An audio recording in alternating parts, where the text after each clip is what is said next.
Progressive overload. Before I start, welcome back to the channel at Kanu Fitness. My name's Paul, and if you like what you see, subscribe. If you like what you hear, comment. If you want to share and let your friends know about this, just share it right ahead. Let's go. Progressive overload. There's so many different ways to progressively overload when you're training, especially for hypertrophy or just like muscle gains in general. And the one method that I found to be very, very useful and very effective for me, it's a slow progression. But if you do that slow progression over the period of like a few years or a few months to a few years, it does make a difference.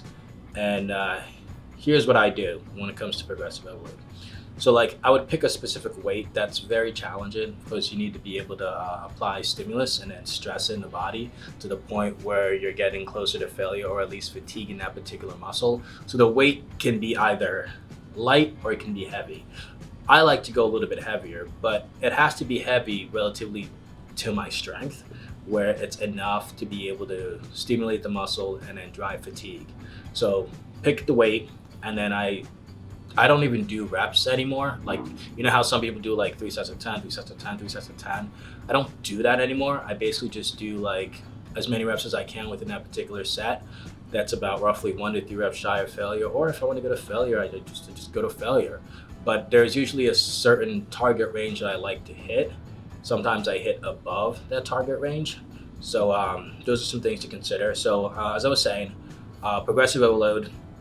Pick a weight that is challenging enough for you. Once you pick that weight, do that weight for as many reps as you can to a certain number that you think you would need to increase the weight. So let's say this week you did 315 for two sets of 6. So obviously next week you're not going to increase the weight because it's a good amount. But what I usually recommend is try to aim for 10 reps with two straight sets. And then next week, if you hit those 2 sets of like 10, then bump up the weight by maybe 5 or 10 pounds. And then after you're done, start from the lowest amount that you could potentially do with that particular weight. Or if you can do more, go ahead and do more. But start from the lowest and then work your way up gradually over time. Eventually, you're gonna get stronger, you're gonna get bigger because you consistently, progressively overload in the muscle. And on top of that, you're going to essentially be able to build more muscle mass, but it's going to be slow and it's going to be gradual. But it's better to have it be slow than have it not making gains at all. So those are some of the ways that I approach progressive overload. So like, let's summarize it.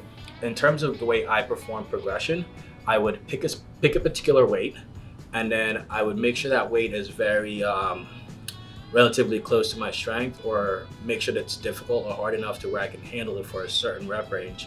I would do the weight, but I don't really particularly pick a certain rep range per se, but I know what would be a good range. Like if I were to do like 2 sets of 10 and I do those with 315, I can know, all right, maybe next week I'll do like 320 or 325 for maybe 4 to 6 reps or 6 to 8, and then work my way all the way up to 10 again. If I do more than 10 reps, then I do more than 10 reps. That at least I'll know I'll be able to bump up the weight, and then just rinse, wash, and repeat.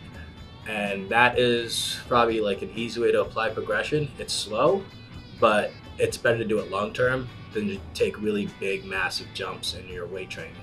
And yeah, so if you like the information, just share down below. And remember, subscribe, comment, like, and share. And also follow the Instagram at Kanulift. And I'll see you next time.